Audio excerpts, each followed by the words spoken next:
Welcome to our conversation today. Today, I want to talk about a topic that is, let's say, a bit uncomfortable because we experience it very intensely. We're going to talk about the law of least effort. Pay close attention to this expression, the law of least effort, because, like everything in the manifested universe, it is dual in nature. We could say, for example, that applying the least effort to produce the best result. That is a quality, that is creativity, it can even be genius. In other words, you conserve effort and achieve an equal or even better result, leaving you with energy to create other things. This is a highly positive process, but it's not this beneficial side of the law of least effort that I'm referring to. I'm talking about the other side, the negative side, which is the harmful aspect of the law of least effort. We are living through a historic moment in which, for some inexplicable reason, we've been led to believe that happiness is the dolce far.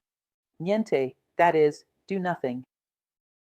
Even though there are studies everywhere showing that, for example, the greatest longevity occurs when a person dedicates themselves to some kind of activity. I'm not saying they have to do the same job their entire life, but I don't know. Dedicate yourself to social work, dedicate yourself to some activity that is fulfilling but don't remain idle. These are the people who live the longest.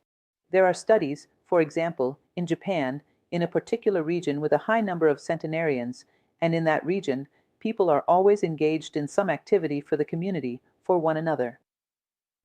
In other words, staying active enhances health, sharpens clarity of mind, increases longevity. In short, it's good. But we've been led to believe that happiness means doing nothing. Notice how nature offers us an important lesson here. Because life keeps expanding, evolving, becoming more complex. So, if you consider a being that is below life, or rather, beyond life, like a stone, an inanimate being, naturally, the well-being of the stone lies in not being broken apart. In other words, for it to continue existing, undisturbed stillness is its inertia, and that is the stone's version of happiness. Then, we enter the realm of organic life. Take a plant, for example.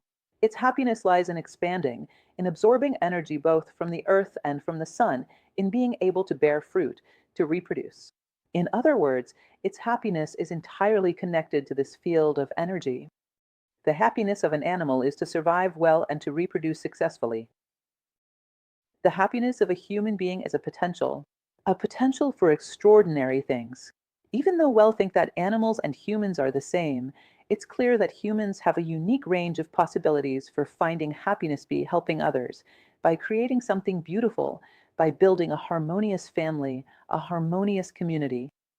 Many possibilities that one can create, which can add value both to oneself and to the world. And we abandon this entire universe of possibilities in pursuit of the happiness of a stone.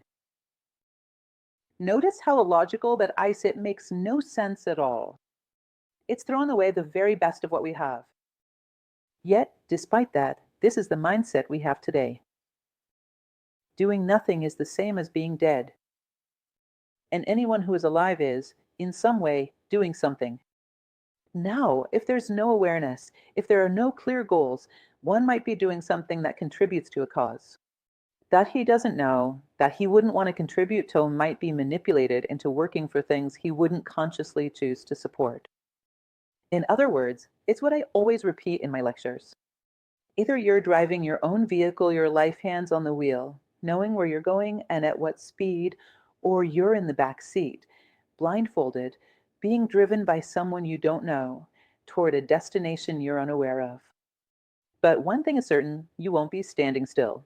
And this idea of happiness being associated with doing nothing is, at the very least, strange. And it goes against human nature.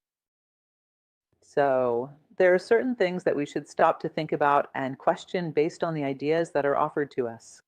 I've often told you that one of the many beneficial outcomes of philosophy is that it demands we reflect on our lives and build an identity. That we live or come to live in alignment with what we have chosen for ourselves. In other words, that we have an identity of our own making. And this law of least effort creates a host of distortions and deprives us of that possibility. So, let's talk a little about it and discuss the consequences it brings. I remember an occasion that I found very interesting a television commercial. One of the important things is that we are always observing all the messages life gives us to see the values that come through them. This commercial was for a brand of televisions, and it showed a young man lying on a couch with a remote control in hand, and it said the following: "We're doing more and more so that you can do less and less." In other words, the television was high-tech so that the young man only needed to do this. I found that very curious and amusing.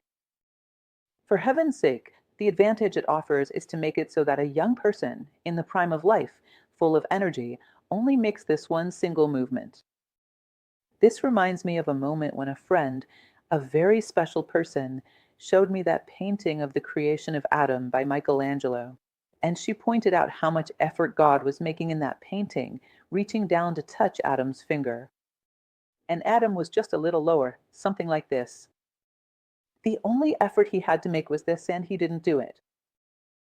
In other words, lying down, sprawled on the ground, like that young man in front of the television, just at the height of God's finger God, who was hanging from angels, making every effort, and Adam only needed to do this, and he didn't.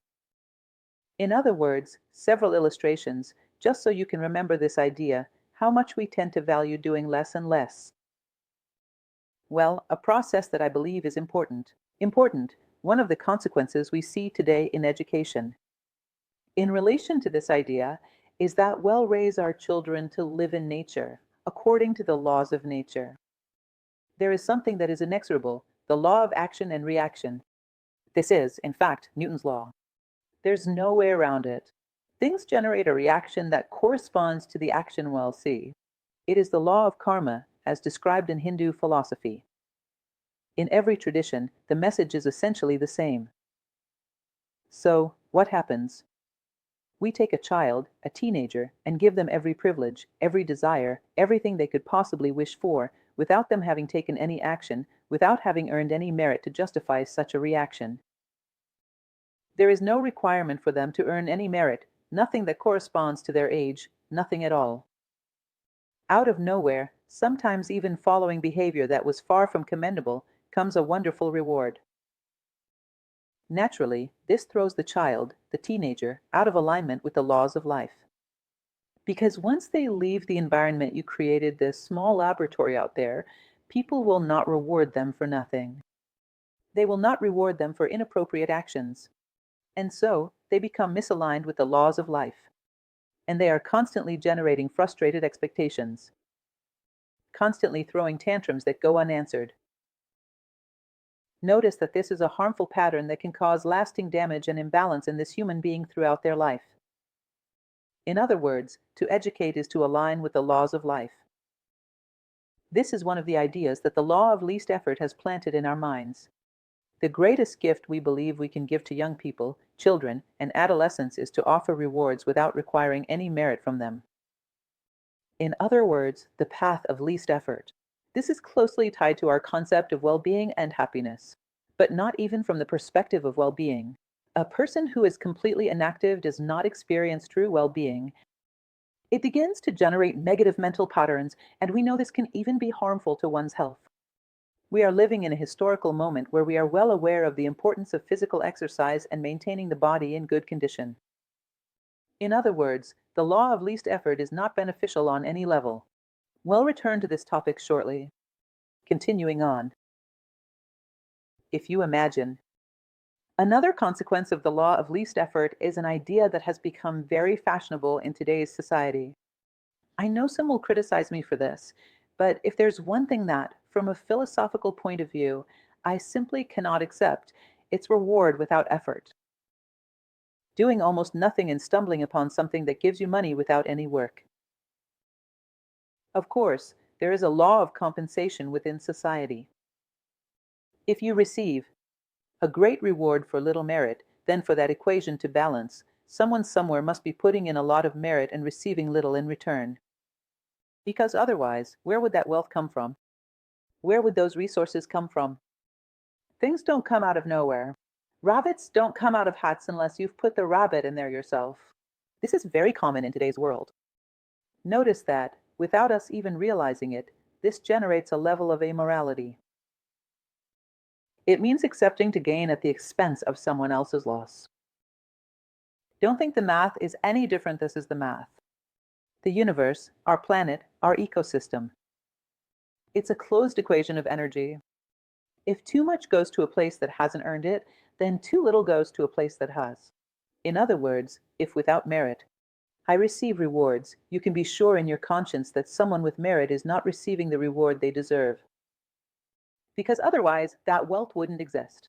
Where did it come from? Who generated it? So reflect on this, on the moral consequence of what has become so fashionable today, and how people place so much value on the idea of great reward with little or no effort. In other words, making money without working. The reward that does not come from the merit you generated, from the value you added. In other words, we speak so much about the immorality of the governments that lead us, of global politics, of the morality of so many people. It is also important for us to reflect on the principles that govern our own morality. Remember Kant, what he asked to be written on his epitaph.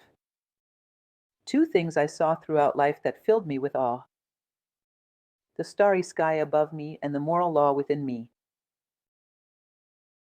Notice that this moral law within us is our own inner starry sky. It is deeply missed when, well, our inner starry sky. It's not just a matter of social judgment. It's a matter of peace, of spirit. It's a matter of being able to sleep. The sleep of the just every single day. Reflect. Take a moment to think about this. Continuing on, another element that, to me, is the worst of all, stemming from the law of least effortus, the weakening of the will. It is a machine that produces weakness. This is something truly terrible, because anything good that we strive to achieve in life comes from the will. A will that is strong, mature, and developed. Willpower is necessary. According to Eastern tradition, will is the most divine quality we possess. If you want to build a true, deep love, it will require effort. It will require willpower, strength of will, as people often say. To build, let's say, a home that welcomes you with dignity, it will require will, the effort of will. It will require initiative, determination, if you want to do something for humanity, if you want to do something for your family, for the people you love, for your community. Everything you want to do that holds value, that is just. To love, to be a person of integrity, these will demand willpower. Virtues, human values, wisdom, these are not for the weak. And they are the most wonderful things we can ever achieve. Deep relationships, profound friendship, these are not for the weak. And the law of least effort is a machine that produces weakness. It doesn't allow us to develop self-mastery, which is essential for living a fulfilling libido, know how to control our emotions, our outbursts, because otherwise, before long, we become like wild animals. And we end up causing harm to everyone, especially to ourselves. It doesn't allow us to develop grit, clear goals, or even give us motivation. The motivation is always to do nothing. That is far too unfulfilling to give someone a reason to live. If your motivation is to do nothing, then you might as well be dead, because in death, you truly do nothing. So, why do you want to live? You see, weakening the will is one of the most. Let's put it this way: the deepest harm caused by the law of least effort, the most precious things it steals from us. And this is a divine attribute. Everything we build depends on it. In fact, there's something important I always mention. The problems we face, overcoming them requires willpower. A person without willpower will be overtaken by problems, just like all of us will be. There is no life without problems. But without willpower, there won't be enough energy to propel oneself toward a solution. One will remain stuck in the middle of the problem, playing the victim, blaming everyone else, shifting responsibility, and won't find a way out. No matter what the cause of a problem is, solving it requires willpower. I always use the example of a funnel. You can enter a problem through many different paths. You exit through only one-way willpower. It doesn't matter what brought me here. I'll get out because I want to reach the other side. That sense of agency, that self-mastery, that determination, these are all qualities of willpower that lead you out. It's the only way out. I've never seen anyone overcome a problem without channeling willpower. They remain stuck inside, trapped by life's most basic problems. And their life becomes limited by a problem they didn't know how to overcome. Once again, a corollary of the law of least effort. Willpower, at our level, as I always say, is a decision on the mental plane and rhythm on the physical plane. It's about deciding where I want to go with my life. That's why I really enjoy teaching time planning, time management. It's about defining my goal. What value do I want to add to my life and to the lives of those around me? That is my goal. And my journey is without haste and without pause, with rhythm. All of life is sustained by rhythm. Look at your body, your heart, your lungs, your intestinal rhythm. Your entire body is based on rhythm. A lack of rhythm is death. And the law of least effort goes against the rhythm that life requires. Life. Thankfully, our heart is not a follower of the law of least effort. We would all be lost, all dead, most likely. So, some of the fundamental factors, some of the parameters of life, are threatened by the law of least effort. Imagine if our immune system followed the law of least effort. What would become of us? Reflect on that. Nature has much to teach us. Take nature as a teacher, learn from it. Well, speaking of laziness, just outlining a bit for us to reflect on the law of least effort contributes to the development of laziness, which is the worst of human flaws because anything you do produces a result. If the result is bad, you learn. If the result is good, you reap good fruits. But if you do nothing, there is no result at all. Life passes by blank, and you pass blank through life. As that famous line from the movie Braveheart says, all men die, but not all men truly live, some merely survive. And the person who surrenders to laziness merely survives, because the human body is not designed to follow the law of least effort. If it were, life itself would not be possible. So, laziness on the physical level, we know it works against health and against longevity. It also works against clarity of mind. If you make someone do nothing, they are the ones most likely to quickly fall into states of mental alteration. They may lose consciousness in old age and know sometimes even earlier. In other words, it undermines health on every level. It threatens the safety of the human being. The law of least effort makes you inattentive, an easy target for a criminal on the street, leaving you at the mercy of anything.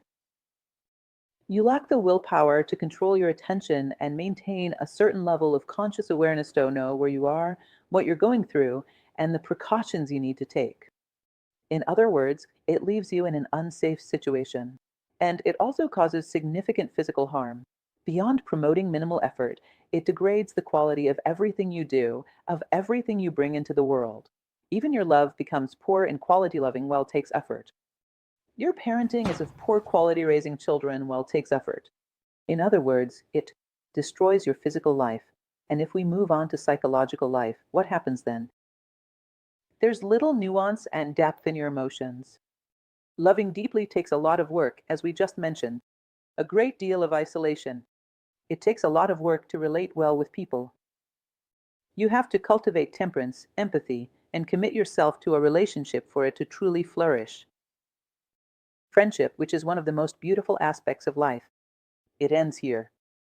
It's a curious thing to notice that everyone has a dream. I'll live in this country. I'll live in that place. But there comes a moment when everyone reaches the same conclusion. The best place in the world is wherever the people I love are. Because deep relationships are a delicate and challenging construction. They are where you feel most at home, yet they require effort to build. A true friend takes work to cultivate. In other words, a person who tends towards isolation and superficial relationships will find little motivation and little fulfillment, and then feels frustrated when looking back and realizing they did nothing. They feel frustrated when they look to their future, which also shows no signs of action or strong motivation. This can lead to depression and all kinds of psychological conditions that we so often encounter in our daily lives. Understand how things are related and we don't see it. Continuing on, mental laziness, what does it lead to? The laziness to think is terrible. It results in a weak sense of identity. Knowing who you are requires tremendous mental effort. To search within your own thoughts to discover who you truly are. To examine the opinions that come from the world, what are they based on so I can understand what I agree with and what those ideas are grounded in. To build my own worldview, to ground myself, to seek out information, this takes a tremendous amount of effort. Building a sense of identity is hard work. Buying a ready-made life software is easy. You become easily manipulated, always aligning yourself with the latest popular causes. Now, do a brief study, take a look at history. The fashionable causes in each historical period. Notice how rarely the trendy causes contain any real truth. In each era, the popular causes are often the most alienating. What was fashionable in Nazi Germany? What was fashionable during the time of slavery? To reflect on the other, on people of a different color. Was the fashionable way of thinking in each historical moment a good one? Is ours good today? To be honest, I've never seen it. What I do see are a few individuals here and there, thinking intelligently. Within, for example, Nazism, a Schindler. Within slavery, a Princess Isabel. But the prevailing way of thinking wasn't that. The fashionable thinking was terrible. Is it any different today? You can protect yourself from that when you learn to think for yourself. But that takes effort. So, the path of least resistance won't work. The path of least resistance makes you eternally manipulated. You become a leaf in the wind, a slave to the wind, not knowing where it will toss you. Therefore, you have no real chance of building your future, because you lack the willpower to do so. Anyway, I know that I'm sounding a bit extreme, but what I wanted to create in you is that impact. Whoa, is it really all that? Yes, it really is all that. Think, react, you are alive, you've awakened. Get up and run, become aware. These things are tying you down, stealing your well-being on every level.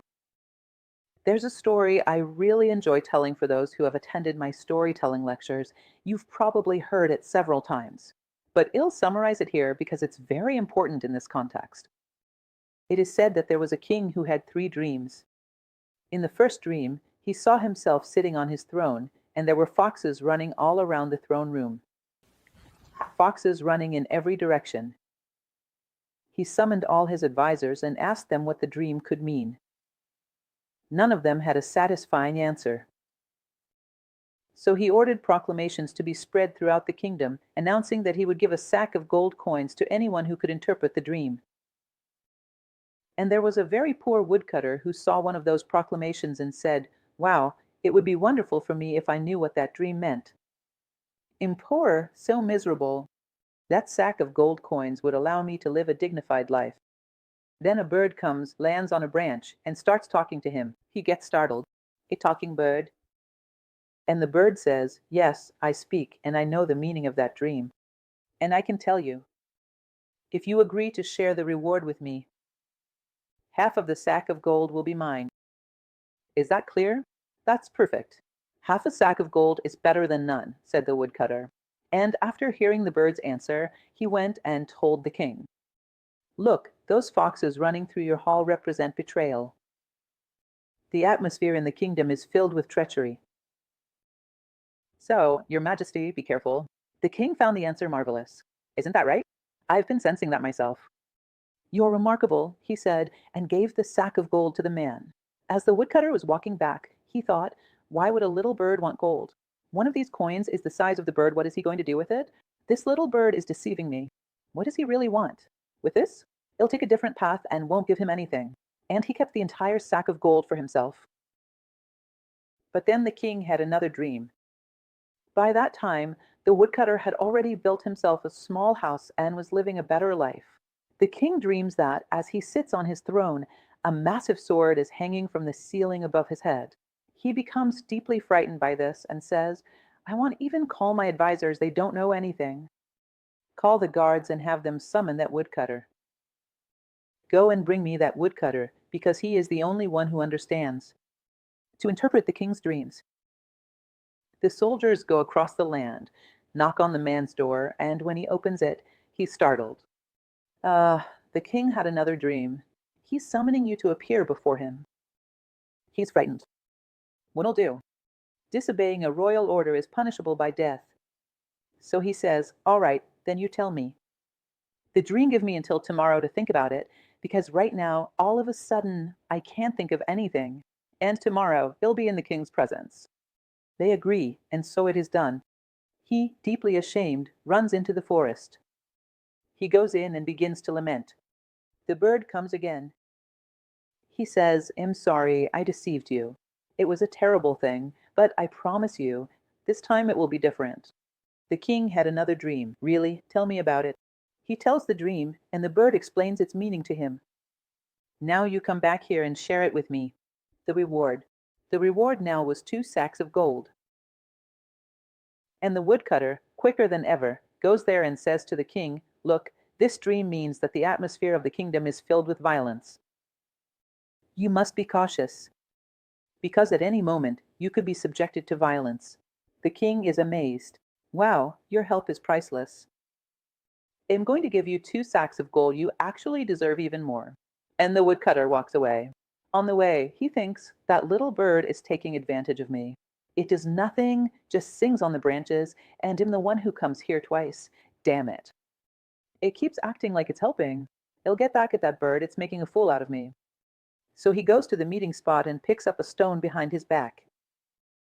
When the bird arrives, he grabs the stone that was hidden behind his back and throws it at the little bird. The bird quickly raises its wing, and the stone narrowly misses. The woodcutter returns home, overjoyed, now with much more wealth. What happens next? The king has another dream. He dreams that, while sitting on his throne, there are sheep everywhere, little lambs, a multitude of white lambs jumping around his throne room. Once again, he wastes no time. He orders his men to go straight to the woodcutter's house. When the woodcutter opens the door, he is filled with despair. What'll do? Once again, he asks for the same thing. Tell me a dream and give me a day. And when the guards leave, he is overwhelmed with despair. That bird won't want to help me anymore. But what'll do? This is a matter of life or death. I'll go back there. So he sits on that same tree stump and stays there, lamenting and crying. Here comes the bird. He says, look, what I did to you is unforgivable. I know you probably don't want to help me. The bird says, what happened? Did the king dream again? Yes, he did. And he tells the dream. He tells the dream, and the bird says, all right, I'll trust you one more time. Go ahead. Now it's 3 sacks of gold. Reward. You come here and share the reward, all right? All right, don't worry. This time I'll cast the line with you. He goes and tells the king. The meaning of that dream was that the atmosphere of the kingdom at that moment was pure. The little lambs running through the throne room symbolized the purity in the kingdom's atmosphere, and that he no longer needed to worry. The king was doubly pleased. First, because he had interpreted the dream, and second, because the news was very good. He gave him the 3 sacks of gold and wished him great happiness. But now the woodcutter was truly remorseful. He returns to the place where he met the bird and says, look, please forgive me. I was a scoundrel to you. Now I'll give you all 3 of these sacks to make up for everything I stole from you before. I deceived you, I wronged you. Please forgive me. I was a disgraceful man. Then the bird said, no, it's all right, really. I didn't expect you to act any differently than you did. I don't need gold, what would I even do with it? At that time, the atmosphere of the kingdom was steeped in betrayal. You, who are a product of that atmosphere, do not think for yourself. You couldn't have done anything else but betray me. In the second moment, the atmosphere of the kingdom was filled with violence. You, who are a product of the kingdom's atmosphere, do not think for yourself you were violent toward me. Now, the atmosphere of the kingdom is filled with purity. You, once again not thinking for yourself, are imbued with that purity and acted purely toward me. Few men are capable of being true to themselves, regardless of the atmosphere of the kingdom. And I never thought you were one of them. Therefore, go and be happy, despite all your riches. And that is the moral of the story. The atmosphere of the kingdom is now filled with law, with the path of least resistance. Who are we? Are we like this woodcutter? Will we be able to break free from this? Will we be able to think for ourselves and recognize the immense need we have to grow and the world's need for any act of goodwill where we can channel our energy? Life cannot go on like this. Are we going to be winners or not? Think, reflect. These stories are beautiful and offer much to contemplate. There is a profound call from nature for us to exist as human beings. There is a need. Every being in nature fulfills its role. As I mentioned earlier, the stones, the plants, the animal, they all do what they are meant to do. What is meant for human beings is not being fulfilled. There is a void that causes an imbalance in our ecosystem, the absence of human beings fulfilling the role that is theirs to fulfill. When nature needs a plant to carry out photosynthesis, it responds, present, in peace. When it needs an animal to reproduce, to populate a forest, it responds, present. It goes and does what it is meant to do. Nature needs human being people with values, virtues, and wisdom. These individuals must be formed so that, by existing as true human beings, they can help build a better world, a more humane world. This requires effort, willpower, initiative, determination, and a strong sense of identity. In other words, nature calls on us not to be swept away by the atmosphere of the kingdom. This is a profound reflection. We owe this to her, the one who gave us life. She expects this from us, that we become truly human, and everything else will be granted to faith. Pheidippides spoke the sacred word. I really enjoy telling this story. It's just one more little tale. But I believe it's meaningful and fits well with what I wanted to share to conclude everything I've said to you. Pheidippides, they say, was a sprinter, a Greek athlete. A sprinter, evidently, like a modern-day track and field champion. And he took part as a warrior in the Battle of Marathon. It is said that the Greeks were vastly outnumbered by the Persians and expected to be defeated. So they told the people of the city of Athens it was a war between Athens and Persia. They told them that if, after 3 days, the soldiers did not return victorious, they should remove all sacred objects, leave the city, and burn it down, so that it would not be desecrated by the Persians. And they went into battle, those historical events that we don't fully understand, that we can't quite explain. They were less prepared, fewer in number, yet they managed to defeat the Persians. They fought with tremendous determination and succeeded in winning. But it was a hard-fought victory, extremely exhausting. This victory only came on the third day. And they thought, as night was about to fall, if no Greek appeared in Athens, they would burn the city. Who could run all the way there, 42 kilometers, run there and announce that we had won? They chose Pheidippides. He had fought alongside everyone else, was exhausted, but he was a sprinter, the only one capable of covering that distance at the speed required. Pheidippides didn't hesitate for a second. He began to run. Obviously, that's where the inspiration came from. The marathon race we know to the Olympic marathon was inspired by this. Pheidippides ran those 42 kilometers. When he arrived in Athens, he said, "We won," and collapsed, dead. I always joke in my study techniques courses that it's a good thing Pheidippides had the gift of brevity. He knew exactly what needed to be said. He didn't hesitate. What? A beautiful day. Poof. He died. It was over. He didn't hesitate. He had just enough breath for one word. We won. And he collapsed. Notice how fascinating this is, because while it may be a myth, it could also be a historical fact.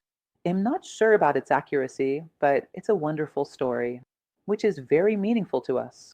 There are many things that will be lost if we fall without speaking our word. We are unique beings, singular, unrepeatable. As the Stoic Emperor Marcus Aurelius once said, the death of a single human being. Impoverishes me because it is a singular and unrepeatable universe with which I no longer have the chance to connect. Each of us has a word to bring into the world. Each of us has a message to share with the world that is the reason we are here. If we fall without speaking that word, many Athens will be destroyed, much good will be lost, because we did not fulfill our role, we did not deliver our message. It is the law of least effort, a betrayal of the Phidippides, who lie down midway, resting, while Athens burns. It is the same idea found in the Buddhist Dhammapada in what they call the Yamaka more than 1,000 foot. There is a phrase that says, more than 1,000 words. Without meaning, a single word that brings comfort to the one who hears it is worth more. Have you spoken your word? More than 1,000 words, a single word that brings comfort to the one who hears it. But it is such a special word, so profound, that it demands the work of diving deep within yourself, of building an identity, of cultivating maturity, so that, like a flower of this life, like a fruit of this life, this sacred word may be born. It is eros logos, the word that justifies your existence in the world, and it will prevent many things from being destroyed. Each one of us carries this within. Of course, crafting this word takes effort. The law of least effort will not allow it, and we end up withholding what we came to share with the world. In other words, it empties our lives. Ultimately, these are some reflections I would like you to consider. I repeat, I may have gone a bit heavy-handed, painted things in bold colors, because I'm truly alarmed by how much this mentality has been spreading in our times. I'd like to invite you to really shake things up and spark meaningful reflection so that we can realize that this is not the way. It's not tied to any ideology, any specific line of thought. Nothing sectarian, nothing like that. This is a sensible truth that every human being should pay attention to. Reflect on this for a moment. I'm certain it's an important reflection for this historical moment for you, for your family, for your life. Thank you very much.